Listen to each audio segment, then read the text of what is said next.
The leaders of France and Germany hope to introduce tough rules for the euro at a crucial summit later this week. Nicolas Sarkozy and Angela Merkel want a new treaty forcing debt-laden European governments to tighten their belts. They're proposing punishment and penalties for countries that fail to keep their budget deficits under control. For months we've been told a solution is just at hand, but dire warnings from world leaders have so far come to very little. But perhaps this is different. German Chancellor Angela Merkel welcomed to Paris by the President Nicolas Sarkozy.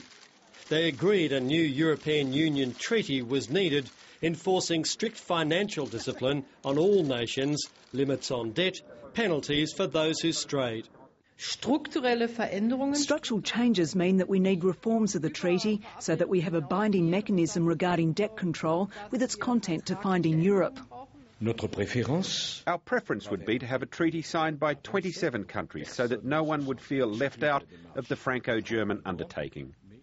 But he said if the wider EU won't sign up, then at least the Eurozone countries should support it. But not everyone believes handing Brussels even more powers is the right way to go. Being in the euro, respecting some discipline, doesn't mean that we lose any control on our own economic policy. We need to keep that. If at this week's EU summit the decision to push for treaty change is accepted, that will mean a referendum in some countries.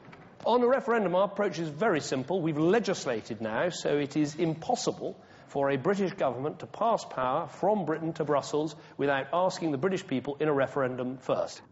A referendum takes time, so too approval in 27 parliaments. Time the euro simply may not have. Philip Williams, ABC News, London.